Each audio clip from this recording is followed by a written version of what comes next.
Question number 20, enter the following transaction in the journal of Modit. Modit मतलब person है, तो क्या लिखेंगे, in the books of Modit. ठीक है, एंट्री करेंगे फर्स्ट से 2015 जनवरी 1, 2015 जनवरी 1, क्वेश्चन नंबर 20। ठीक है, आगे क्या बोला है, started business with cash rupees 1,75,000 and building rupees 1 lakh. तो देखो अब तक क्या करता था बिजनेसमैन, कैश लगा के बिजनेस स्टार्ट करता था। अब क्या दो चीज लगा रहा है, कैश भी लगा रहा है और बिल्डिंग भी लगा रहा है। इसका मतलब दोनों चीज बिजनेस में आ रहा है। ठीक है, क्या क्या, कैश और बिल्डिंग आ रहा है, तो आ रहा है उसको क्या करते हैं, डेबिट। तो दोनों को डेबिट कर देते हैं, cash account debit and building account debit. लिखो cash account debit, building account debit. ठीक है, अब स्टार्ट कर रहा है बिजनेस, तो बताया था ना एक कैपिटल क्रिएट होता है, लायबिलिटी क्रिएट होती है, उसका नाम क्या है, कैपिटल। तो क्या आएगा, टू कैपिटल अकाउंट। ये हो गया, नरेशन खुद लिख लेना। जनवरी 2, जनवरी 2 क्या हो रहा है, देखो गुड्स परचेस फॉर रुपीज 75,000। तो क्या हो रहा है, गुड्स परचेस हो रहा है। तो मैंने बताया था जब भी गुड्स परचेस करेंगे परचेस अकाउंट ही डेबिट होगा। ठीक है, तो परचेस अकाउंट,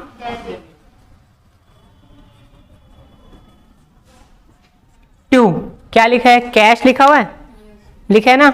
देखो कैश क्लियर कट नहीं लिखा है, बट अगर नेम नहीं लिखा है या क्रेडिट नहीं लिखा है तो हम क्या एज्यूम करते हैं, कैश। तो कैश दिए होंगे तो कैश गया होगा, तो जा रहा है उसको क्या करते हैं, क्रेडिट। तो टू कैश अकाउंट। तो जनवरी 3 में क्या हो रहा है, sold goods to Ramesh rupees 30,000। Question में कैश नहीं लिखा है, फॉर कैश करके लिखा है, क्या इसका मतलब क्रेडिट है, और क्रेडिट में कैश नहीं आता है, तो यहाँ पे रिसीवर जो है उसको डेबिट करेंगे। रमेश ले रहा है, हम सेल कर रहे हैं, रमेश रिसीवर है, रिसीवर क्या होता है, डेबिट। तो क्या हो जाएगा, Ramesh account debit to sale कर रहे हैं तो सेल्स अकाउंट। कितना, 30,000, 30,000। कहीं पे भी जनवरी 4 में बोला है पेड वेजेस। ठीक है, पेड वेजेस, तो वेजेस क्या है, एक्सपेंस। ठीक है, अब तक तो समझ ही गए जो भी कैश के फॉर्म में पे करते हैं वो क्या है, एक्सपेंस। एक्सपेंस क्या होता है, डेबिट। तो वेजेस क्या होगा, डेबिट। तो वेजेस अकाउंट डेबिट। अब तक तो माइंड में आ गया होगा ना कि कैसे कर रहे हैं, क्या जा रहा है, कैश जा रहा है, इसको क्रेडिट करते हैं, तो टू कैश अकाउंट। जनवरी 6 सोल्ड गुड्स फॉर कैश। जनवरी क्या है, 6 क्या हो रहा है, सोल्ड गुड्स फॉर कैश, मतलब कैश ले करके सेल कर रहे हैं। तो कैश आ रहा है, कैश आ रहा है तो क्या करेंगे, cash account debit to sale, sale कर रहे हैं ना, to sales account. January 10 paid for trade expenses. देखो नेम से ही पता चल रहा है, एक्सपेंसेस लिखा लास्ट में। एक्सपेंसेस क्या होता है, डेबिट। तो ट्रेड एक्सपेंसेस उसका नाम है, तो trade expense account debit to cash. तो क्या लिखेंगे, ट्रेड एक्सपेंसेस अकाउंट। आगे अब बोल रहा है जनवरी 12। जनवरी 12 में क्या बोला है, कैश रिसीव्ड फ्रॉम रमेश 29,500 और डिस्काउंट अलाउड 500। देखो अब आ गया नेम डिस्काउंट, तो अब डिस्काउंट का नेम आया मतलब डिस्काउंट की भी एंट्री होगी। और कल मैंने रूल्स में ये बताया था, कैश रिसीव करते टाइम डिस्काउंट डेबिट होता है, कैश रिसीव करते टाइम डिस्काउंट क्या होगा, और कैश पे करते टाइम क्रेडिट। अभी क्या कर रहे हैं, क्लियर लिखा है कैश रिसीव्ड फ्रॉम रमेश, तो कैश आ रहा है तो कैश डेबिट होगा। कैश रिसीव करते टाइम डिस्काउंट दिया है तो डिस्काउंट भी डेबिट होगा, मतलब दो डेबिट होगा, cash account debit, discount account debit. कौन दे रहा है, रमेश। रमेश गिवर है और गिवर क्या होता है, क्रेडिट। तो एंट्री क्या होगी पूरी, cash account debit, discount to Ramesh account. तो 29,500 मिलेगा, 500 डिस्काउंट में जाएगा, टोटल 30,000 उससे लेना था रमेश से। जनवरी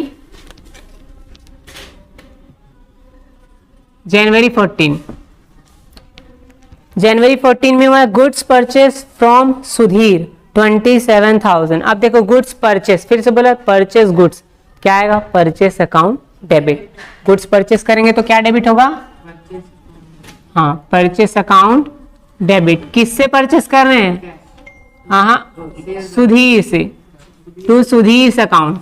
यहाँ पे कैश नहीं बोला है तो यहाँ पे नेम आएगा। कौन है वो? सुधीर। सुधीर गिवर है, गिवर क्रेडिट होगा, इसलिए to Sudhir account.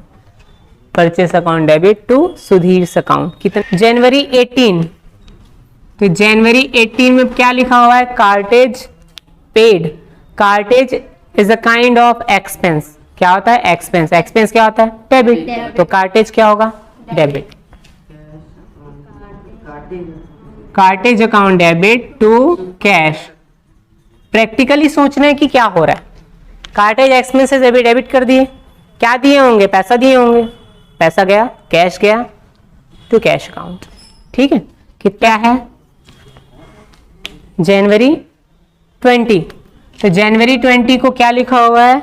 Withdrew cash for personal use. कल मैंने रूल में लिखाया था, जहां पे भी पर्सनल, ओन, प्राइवेट या हाउस होल्ड, चार चीजें कहीं पे भी दिख रहा है तो ड्रॉइंग अकाउंट डेबिट होगा। क्या डेबिट होगा? Drawing account debit. तो ड्रॉइंग अकाउंट डेबिट लिखते हैं। ड्रॉइंग अकाउंट डेबिट टू क्या चीज को विड्रॉ किया है? कैश को। तो कैश जा रहा है टू कैश अकाउंट। के बाद आगे क्या लिखा हुआ है? जनवरी 22 goods withdraw for house hold. January 22 goods withdraw from house hold. फिर से आया हाउस होल्ड। हाउस होल्ड फिर क्या होगा? ड्रॉइंग। अभी बताया था ना, चारों में से कोई भी एक नेम आएगा, क्या होगा? Drawing account debit. तो ड्रॉइंग अकाउंट डेबिट। अब देखो दोनों में डिफरेंस है ना, दोनों वाले में, 20 में भी और 22 में। 20 में कैश को भी ड्रॉ किया है, लेकिन 22 में गुड्स को भी ड्रॉ कर रहा है। जब गुड्स आता है, परचेस करते हैं तो कहाँ लिखते हैं? परचेस अकाउंट में। जब वो जाएगा तो भी परचेस अकाउंट से जाएगा। क्या होगा? To purchase account. वापस से इसको समझो, कितना है? 2000। चलो उसके बाद लास्ट क्या बोला है? जनवरी 25 कैश पेड टू सुधीर। देखो प्रैक्टिकली सोचे तो क्या हो रहा है? सुधीर को हम कैश दे रहे हैं। सुधीर क्या है? रिसीवर। सुधीर क्या है? रिसीवर। क्या होता है? डेबिट। तो क्या होगा? सुधीर अकाउंट डेबिट हो जाएगा। ठीक है, क्या दे रहे हैं? कैश। जा रहा है क्या चीज? कैश। तो कैश अकाउंट। अब देखो कैश पे करते टाइम डिस्काउंट क्या होता है? क्रेडिट। उसमें लिखा हुआ देखो, डिस्काउंट अलाउड बाय हिम 300। तो डिस्काउंट की भी एंट्री होगी। तो कैश क्रेडिट हुआ है तो डिस्काउंट भी क्रेडिट ही होगा। ठीक है, टू डिस्काउंट अकाउंट। 26,700। तो 26,700 कैश दिए हैं, 300 डिस्काउंट मिला है, टोटल मिला के 27 देना था। हो गया। नरेशन लिख लोगे? Being cash paid to Sudhir and discount received.